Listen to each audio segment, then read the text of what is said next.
In the heart of the bustling city of Ilaris, amidst towering skyscrapers and the constant hum of activity, lived a woman named Seraphina.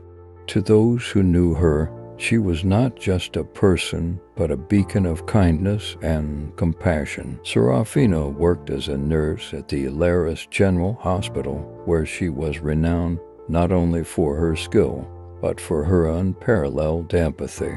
Her patients felt her warm presence as soon as she entered a room.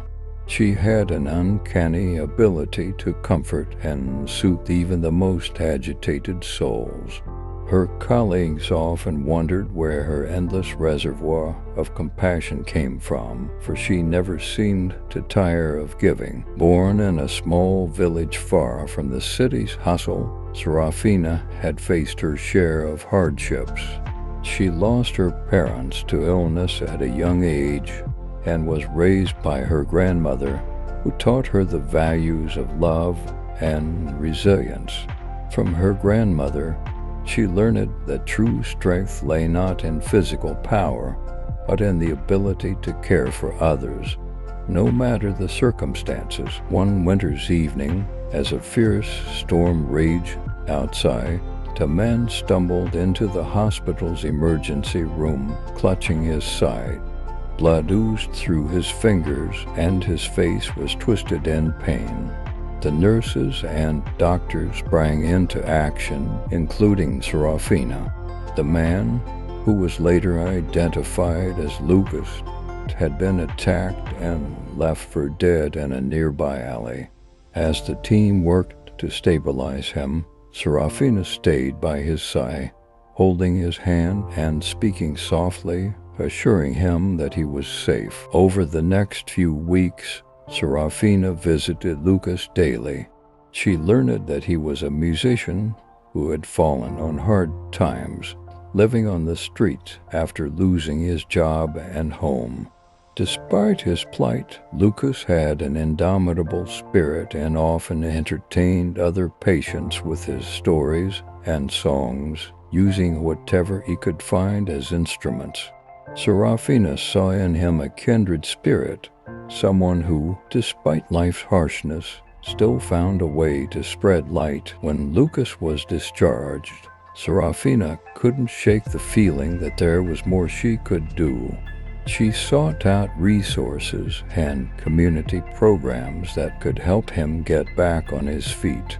She connected him with a local shelter, helped him apply for job training programs, and even found him a used guitar so he could play music again. Months passed, and Lucas thrived. He found a job and began performing at local venues, his music touching the hearts of many.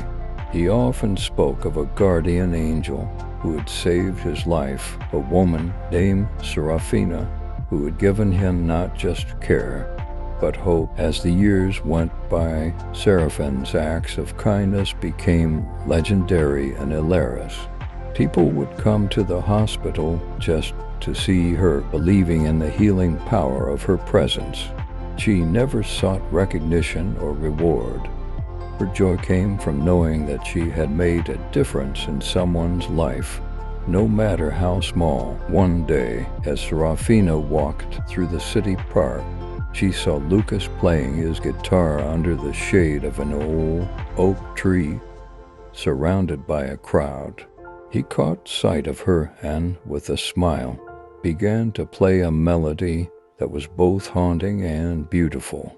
The crowd turned to see whom he was playing for, and as Seraphina's eyes met his, the music seemed to fill the air with a sense of gratitude and love. Seraphina knew that life was not measured by the moments of personal triumph, but by the impact one left on others. Her legacy was not written in grand deeds, but in the quiet, consistent acts of goodness that rippled through the lives she touched. And as the music swirled around her, she felt a profound sense of peace, knowing that in the grand tapestry of life, she had woven a thread of hope and kindness. In the city of Ilaris, the name Seraphina became synonymous with compassion.